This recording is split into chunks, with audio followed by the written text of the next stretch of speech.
everyone, and welcome to the Africam show. It's really nice to be starting off in Namibia, the Anguma camera. I was about to say tribe. Head's not working. It's all this cold that we're experiencing in South Africa at the moment, and at least in the cities, but out in the bush, in those areas, it's really, really nice and warm. And I'm hoping that some of that warmth transfers to me virtually this afternoon. Oh, this giraffe is really nice and dark. It's always a pleasure to see a great big giraffe bull. And given that this is one of our newer cams, it's always exciting just to see what comes about. Because with our other cameras, we get used to the animals in those areas, we know what to see. And what's really lovely about the Onguma camera at the moment is that we're still getting used to all those animals that are going to come through. And remember that we're live and interactive, so you can send through questions and comments for the next 45 minutes or so. We'll go through the different cameras, see what's happening, and obviously it's live, which is one of my favorite things, because you know that wherever you are in the world right now, in Namibia, there is a giraffe walking out into the bushes, into that first tree line that we can see from this pan. I've got some hellos coming through. Trainer Matt 51, you say good morning from North Carolina. Iced coffee in hand and ready for the show. Nice. There we go, into that first tree line.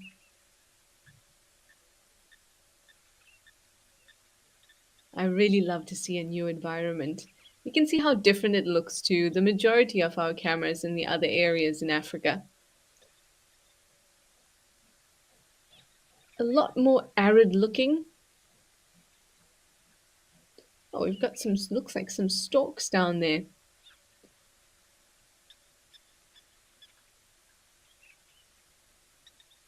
Now, this is very close to Etosha National Park in Namibia. And that's characterized by a semi-arid climate. So not a ton of rainfall. Quite vast and flat. We've got some antelope down there. Looks like some springbok. Casper's Third Ghost says, good day, Trish and everyone from a steamy Milwaukee. Iced lemon tea today. Oh, I would love for it to be warm and steamy. I mean, I don't mind at 30 degrees Celsius. I'm quite happy with a 30 degrees Celsius. That's like I think I'm at my optimum functioning at about 28, 30 degrees Celsius. It sounds like it's a bit hot to be at optimal functioning, but that's what happens when you're, well, I suppose I can only speak for myself, but as a South African that's grown up in one of the warmer portions of the country, that's what I enjoy. And at the moment, it just feels, at least in Cape Town, it has been storming and storming and storming and raining. So seeing some springboks, casually enjoying the arid environment in which they're in, where it's nice and warm, that makes me feel better. It warms my soul. Better to warm from the inside out, which is probably also why I should have gotten myself some tea. Now, springboks are really, really, really good in warm climates, and not just warm, but dry climates. They're really not relying on water at all. If water is around, they will definitely drink, but their kidney function is exceptional, and they're able to retain very much of the water that they consume. And the water that they do consume, if there isn't a pan or a water hole around, would be things like feeding early in the morning when there's condensation on the vegetation. Also eating moisture-rich vegetation. All those things really help them out. They really don't rely on water sources at all. There's, I mean, anecdotally, it's been, and I say it's anecdotal because I haven't actually been able to find a record in any kind of paper or anything like that where it says that a springbok has never drank water. But anecdotally, there are stories about springboks that would not drink water their whole lives because they didn't need to. Amber Co, you say happy Tuesday to all. And thanks to everyone that bring you these wonderful shows. You've got a coffee and a donut. That also sounds great. Jean Gale, you say good morning from Seattle with a fresh pot of coffee. A fresh pot of coffee always sounds great. I myself am a one cup of coffee a day kind of person. Can't do more than that. Zygote, namaste to you too. Thank you for jumping on board. Jack de Boer, you say, what animals are we going to see today? I can tell you that I didn't really expect to see any springbok today. So that's really cool. But I also had forgotten that we had this cam. And we did have a look at the other cameras. Uh, just before we start the show, we have a look at the different cameras and check whatever we need to check from a tech side. And there wasn't a ton of things going on. And I wondered if it was because of this cold front moving through the country at the moment. And then Kirst reminded me, hey, we've got that Namibia cam. And things look really nice here. Kauru, you say, hi Trishala, you have milk today. Of course you do. Bridget McKinney, you say, I can have the 43 degrees Celsius temps from Arizona. Ooh, you know, Bridget, I may take it today. But once we hit the 40s, that optimal functioning of the rear Trishala goes downwards. April Al, you say good morning from a sunny, hot Connecticut. You're eagerly awaiting the show with your ginger lemon iced tea. Ooh, I do a ginger lemon warm tea this time of the year.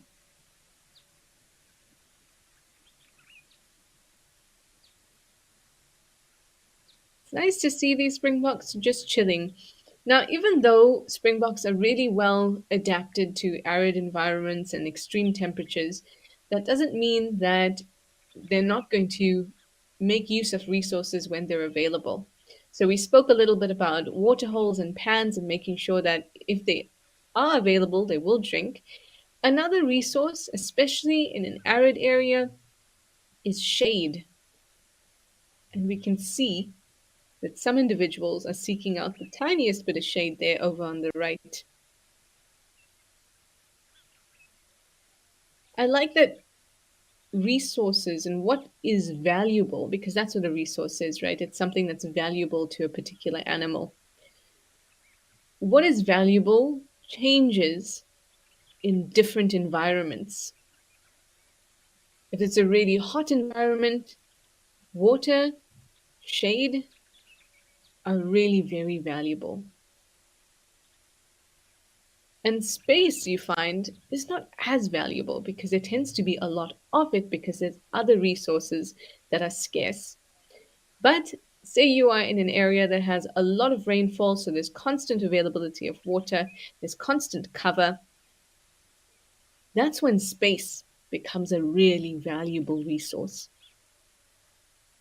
If we think about animals that hold territories, you'll generally find that in resource abundant areas, territories are significantly smaller. They can even be 1/4 of what they would be in a resource scarce environment. And it makes sense because it's just like in your home. If you have enough space, you have enough food, electricity, you don't need to go anywhere else to get those things. But if you don't have those things, you might need to go to the library if you wanted to use the computer or do some work with electricity. You might have to go collect water if you don't have that in your own home. So that makes your required area larger. But if you have a lot of resources, that required area can be much smaller. Bird Book says, aloha, aloha, Bird Book. And look at that, a lovely kingfisher just for you, Bird Book, as we came out. Well, I can't even tell where we are now. We're at Tembe, there we go. I was still going through some of your comments. Looks like a brown-hooded kingfisher that we have here. Oh, I can even hear a woodpecker in the distance. Now, usually when we hear a woodpecker, unless you're very close, it's unlikely to be any other woodpecker besides a bearded woodpecker. That's the largest one, and it's got the, at least for us here in Southern Africa, it's got a very significant beak. And so when they drill, it's very, very, very obvious. And they even do a territorial drill as well. Oh, thank you, Bird Book. You're sending warmth for me. Thank you. If you saw me right now, you would definitely, well, all of you would think this is suitable because you know about Africa and the Southern Africa specifically. But if somebody who didn't really know about what the weather is like in Southern Africa saw me right now with my socks on, the heater next to me, and my down jacket and a fluffy pillow on my lap, would probably think there's no ways I could be in Africa. Ooh, I hear elephants. I love this sound. And I really like it when we're zoomed in close into something like this beautiful kingfisher, and then we can hear the movements of other animals, and it's so iconic. It just takes you, you know immediately what you're listening to.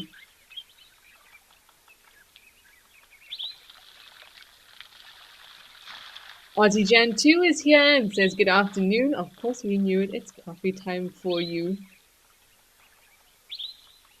April Al, that's an excellent question. You're talking about, sorry, I only got to it now, but you're talking about the giraffe that we saw earlier on the Nguma camera in Namibia, and you said it looks really dark. Could it just be a trick of the light?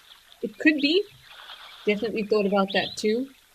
Could just be the angle. It could have been the giraffe's own shadow being cast onto its body from its neck.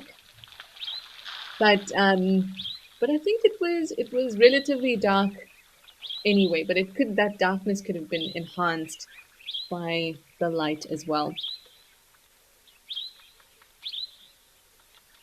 Ah, there we go. Hello, noisemaker.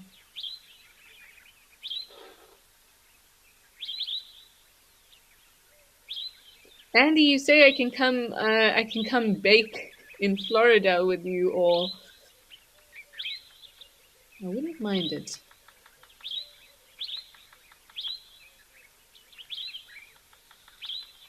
Just having a quick look around. Any more Ellies? There were some really nice elephant bulls here yesterday. They were having a little bit of a tussle. But now it seems it's all about the water.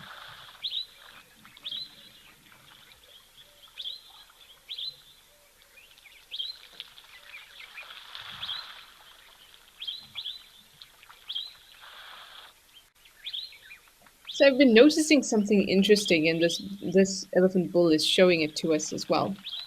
If you follow the elephant's trunk from the tip all the way up to kind of what I'd call the bridge of its nose,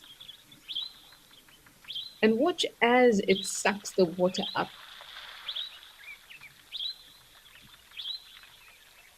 Here we go.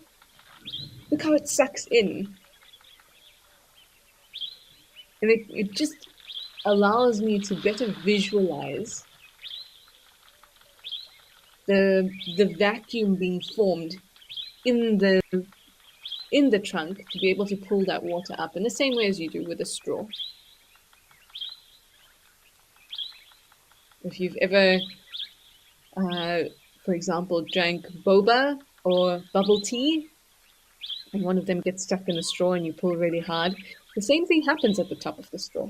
It collapses, and that happens under pressure. So it makes complete sense that that would happen in an elephant's trunk, particularly at the top where it joins the face. It's just a nice visualization.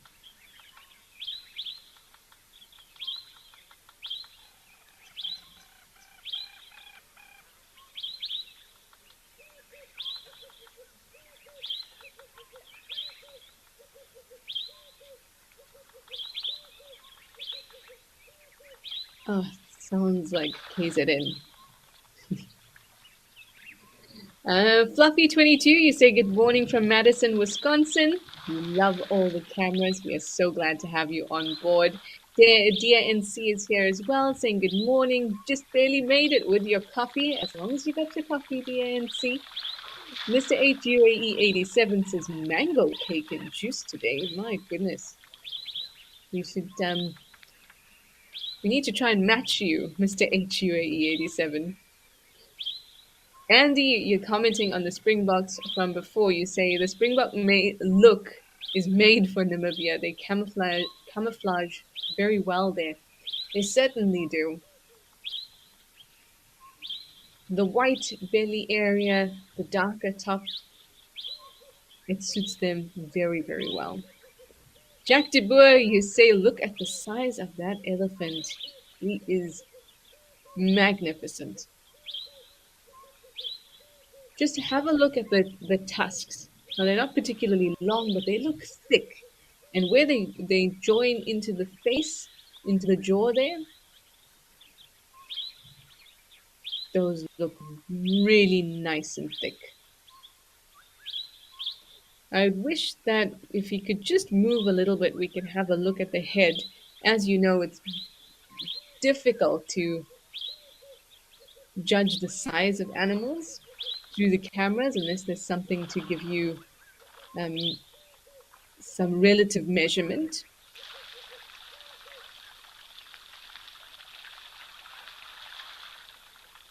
But with elephant bulls, apart from the size, there's other things we can look at too. So elephant bulls really they don't stop growing. They continue to grow throughout their lives. Obviously that growth slows down as they get older. But the things we're looking for are those the hourglass shape. So the widening between the eyes and the points of where the tusks are. But the middle, what I called the bridge of the nose kind of area, that stays the same size. So you get that hourglass shape. That's a good indication of age. That's when you're looking at a pretty mature bull. And then if we look at the head, near where the temporal glands are, as they start to age even further, so 40 years old and more, those start to really become dense. Very much like our own faces, I suppose. As we get older, you can really see where the bony structures on our faces are because our skin is not as plump and doesn't hold up as well.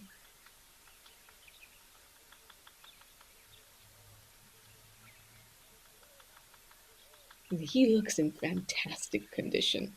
I wouldn't say he's very old. I'd put him in his 30s. You can kind of see the dents there that I'm talking about. Look at the shadow above the eye. But his body condition looks really good, which is why I'm not putting him older.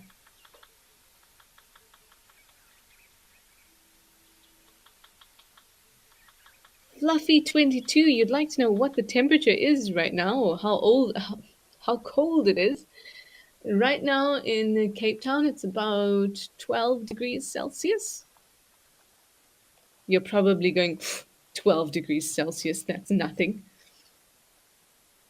It's cold for us. Anyway, we're over at Mabula now. This pan is called GNU Pan. And we have some black storks busy hunting and a hammerkop that wants to get in on the action.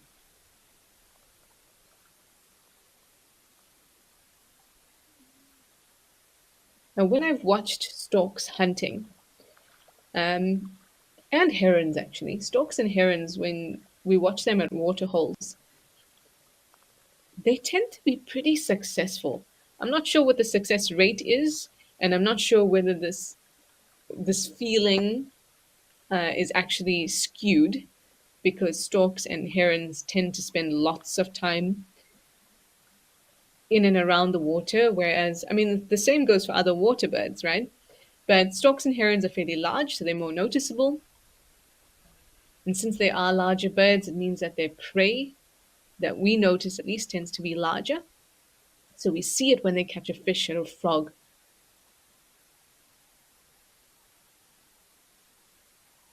And while a hammercock will also go after the same things, hammercock will love a frog. They tend to wade and hunt and then fly away and come back.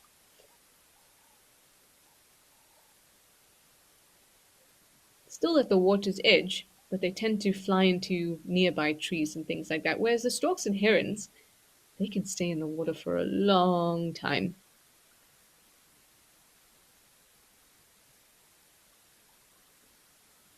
This is a really interesting strategy on the hammercock's part, I think, if it's doing what I think it's doing. So the way that these storks are hunting, they're moving through and trying to disturb the ground beneath them. Now, by disturbing the ground, they can get their beaks on small invertebrates, little snacks, things like that. You can see that their beaks are open, push their beaks in, and they move it around, and they've got sensitive nerve endings in that area as well. So as soon as something comes through, they can snap and react to it very quickly. But you can also see that they're moving quite rapidly. And so if they wanted to, I mean, if I were the stork, I'd move much slower.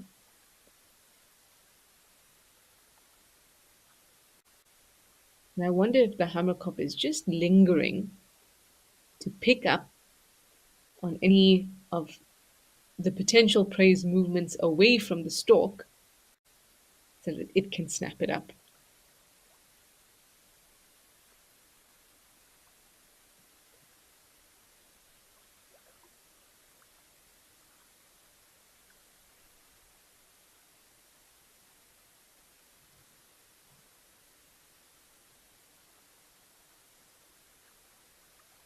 Now, I think I've only actually seen one, or I've only had one sighting with black storks in reality.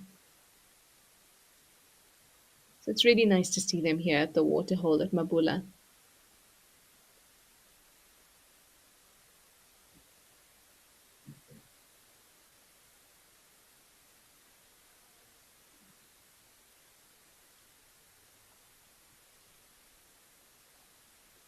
Oh, it almost looked like they were talking there. So very easy to recognize. You can see that they're mostly black. They have this almost looks like a white vest. And then those obvious orangey red legs, orangey red beak, as well as the skin around their eyes. So you're not really going to mistake a black stork with anything else. Pretty large as well, about 3 kgs. And then I kind of fits in with what I was saying. Larger birds like storks and herons are just more noticeable. Maybe that's why I think that they are more successful compared to the smaller water birds.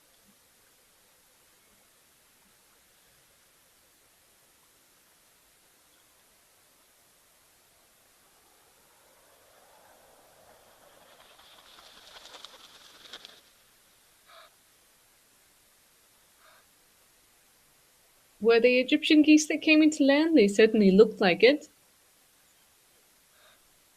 Andy, you'd like to know, can elephants draw up water with their mouths open? That is an interesting question. I haven't actually paid attention to that before. So, what Andy is getting at is that in order to create the vacuum to actually draw up water like you would with a straw, it's it's got to be sealed. and only one end can be open, that end in liquid. So think about like holes in the straw. So if an elephant's mouth was open, it would be like having a hole in the straw as you're trying to suck it up. So I'm going to have to pay attention, Andy. I'm not sure if I have even noticed it before.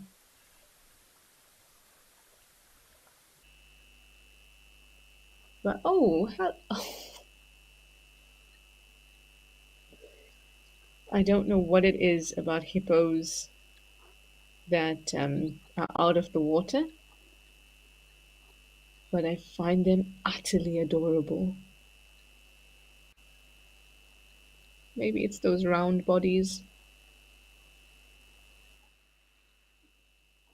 and the slow movements.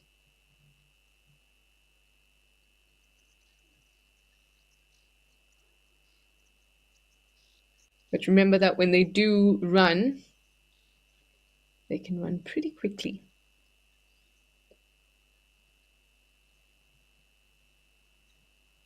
And even though this hippo may look very slow right now, if it feels threatened,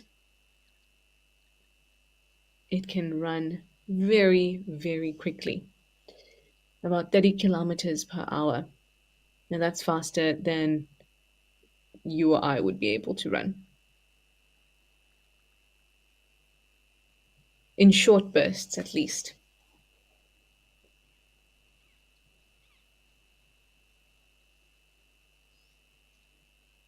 Oh, down it goes. I think it's also the stubby tail makes them very cute. Down into the water you go. Yes, that's better.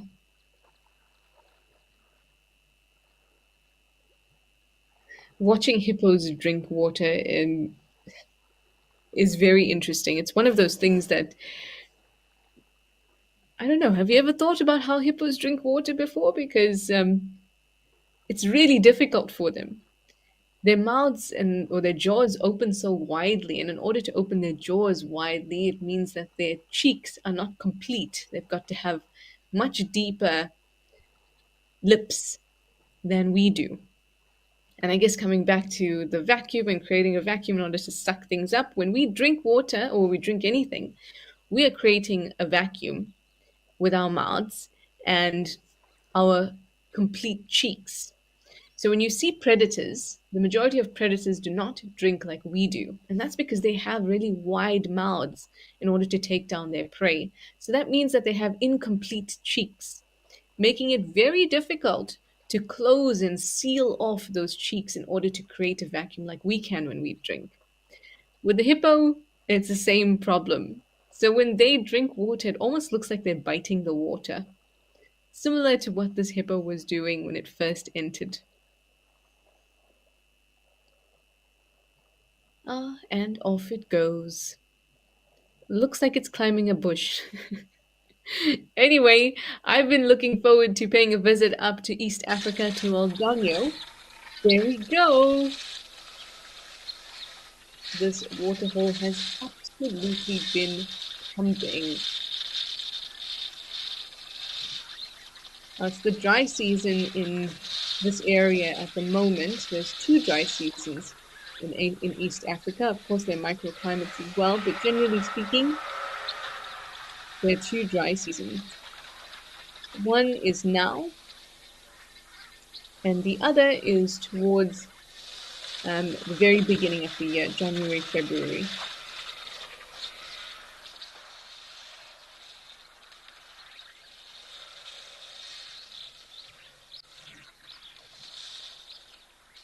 So this is the time where we're going to see a lot of action at this waterhole.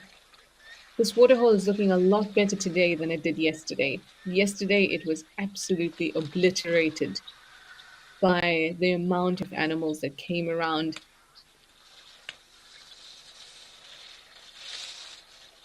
There were so many elephants,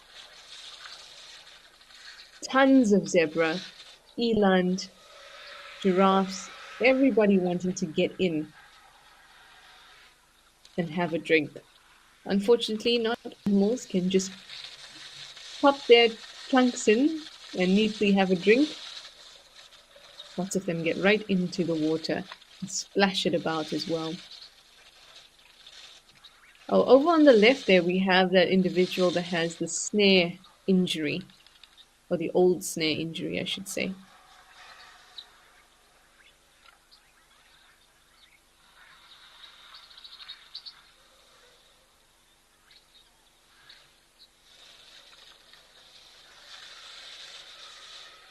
So I'm watching that animal at the moment, Andy. Oh, it's hard to see. It's hard to see whether the um,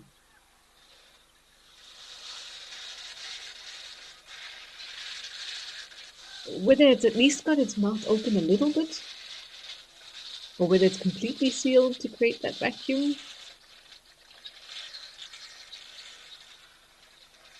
It's hard to see. I think it's the type of thing that I've got to assess in person, unless we get a side view. Oh, thank you, UK David. I saw this article and I have a little bit of a gripe with this article.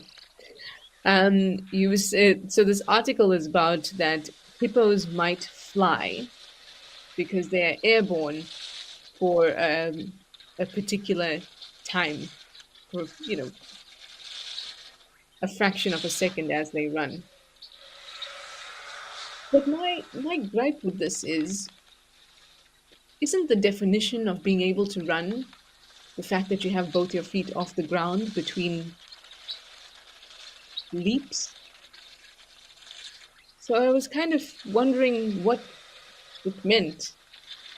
And the definition of walking meaning that one limb is always on the ground, so you can't have both. So I think about it like, in this marathons, like walking marathons and running marathons, if you have both your feet off the ground at any time, you'll be disqualified because that is then running.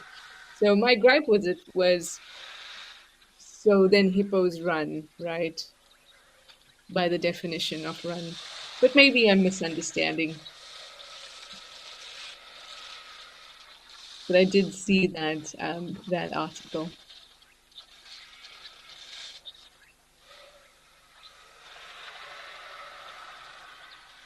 But what I find interesting here, just in the context of thinking about how we drink and how elephants drink, and basically all these things budding from Andy's question, is that this particular individual with the snare injury,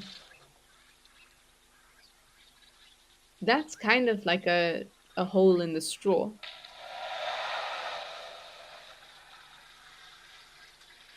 So how is it successfully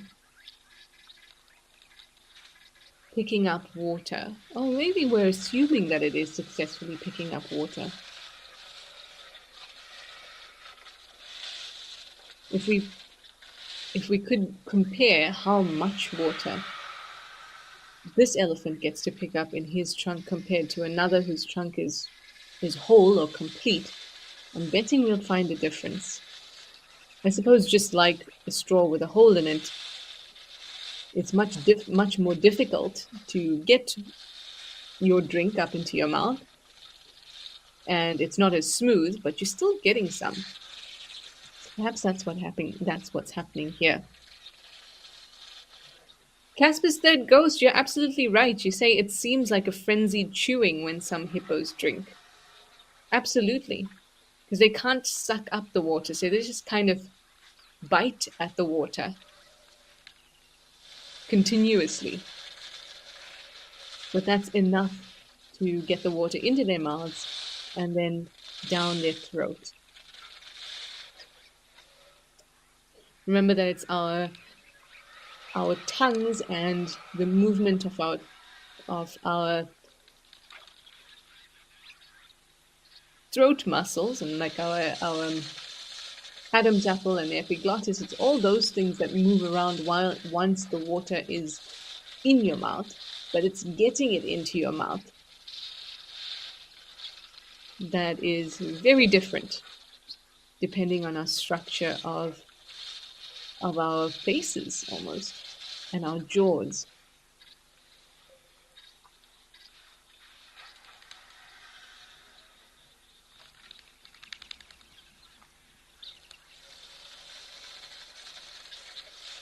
I was having a really interesting discussion yesterday with some people that work on the ground very close to Old Donyo, and they do restoration work, so land restoration work in the close to the villages. So not on wildlife reserves, but in areas where the Maasai live and things like that. And so they do restoration in those areas. And a part of that restoration means that they have seeds and a seed, banks of seeds that they use to regrow or rewild those areas that have been overgrazed. And they said one of the problems that they come up against now that there is a lot more vegetation in those areas are obviously human wildlife conflicts, but they manage that really well with bee fences. But the one thing that they can't seem to manage very well is the amount of guinea fowl that get in and try to eat all their seeds in the seed bank, which I thought that was, it's just so typical of a guinea fowl. To get in for a freebie, of course, it's only a freebie for us. For guinea fowl, if it's food, it's food. Oh, that reminds me of something else very funny. So I went to Builder's Warehouse this weekend. And if you're not sure what Builder's Warehouse is, um, it's a it's an outdoor home store. Well, not an outdoor home store. I can only really compare it to maybe Bunnings Warehouse if you're in Australia, but it's a home store, but like hardware. So there I was in Builder's Warehouse, and I go to find some bird seed because I like to put seeds out for the birds in my garden. Walk to the aisle. I see there's an open packet of bird seed on the ground. And the pigeons have done this. And the pigeons then flew into the builder's warehouse and were now in the birdseed aisle, raiding it. Thought it was hilarious. And it kind of reminded me of what I was saying to you about the guinea fowl. And it takes us back where animals, there's not really, yes, there is kleptoparasitism where animals steal from one another.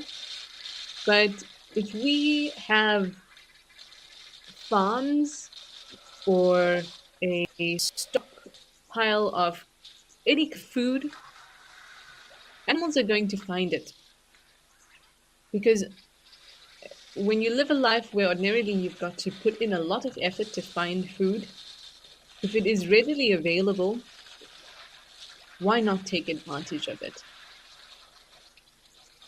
And that's also why in areas where people live very close to reserves,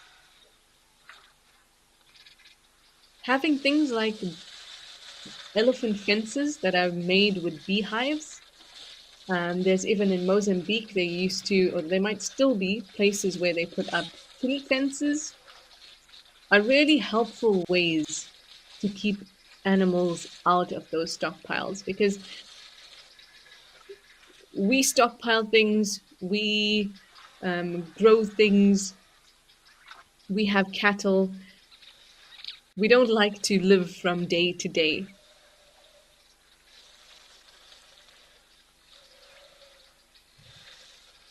But for animals out in the wild, it is feast and famine.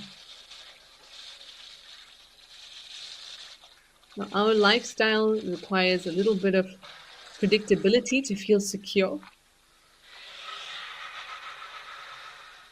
And I find that local communities that live very close to wildlife reserves come up with some really innovative ways to coexist with wildlife.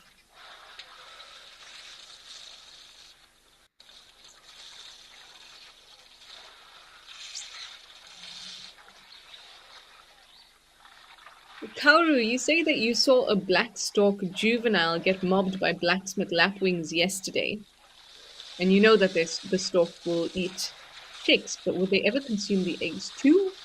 Yes, they would. Eggs are one of those items that are really a nutrient energy bar in the wild. An egg has everything: fats, proteins. Okay, there's a few sugars in there, but there's not a ton of carbohydrates. But those are some really energy dense nutrients. And if an egg is around you, you will find that many an animal, even if they wouldn't ordinarily eat an egg, they might take it. And when it comes to black storks, we know that they take chicks, so there's nothing stopping them from taking the egg. There will be some difficulty, though, with being able to navigate the egg. The problem is that if you smell the egg, it might lead the black stork to at least want to investigate it. And then once it does, if it manages to get its beak over it and smash it, then it's going to taste the egg. But then it's going to be quite a messy and very ineffective action or trying. At least effort, that's the word. It's going to be a very strange effort. But they will still give it a go. Andy, you say so if we hop, we are flying? Nah. So that was my gripe with the article as well, Andy. But I was not sure if I was missing something. Maybe I'll go have a read again.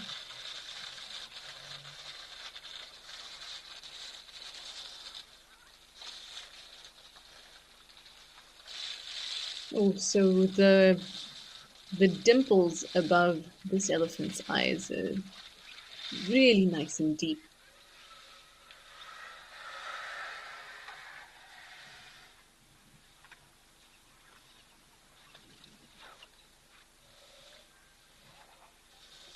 You know, I think, Andy, I don't think I've seen an elephant suck up something with its trunk or suck up water with its trunk while its mouth is open. The only difficulty is being able to tell whether the mouth is a little bit open or whether it's fully closed, you know, and I think that that's something I wouldn't be able to tell even if I was in person. Oh, but I love watching that area and noticing the little movements.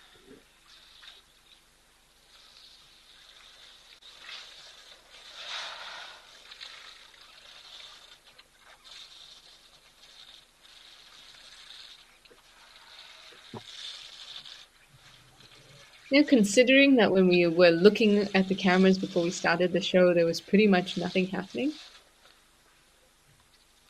I am very happy that the animals showed up eventually.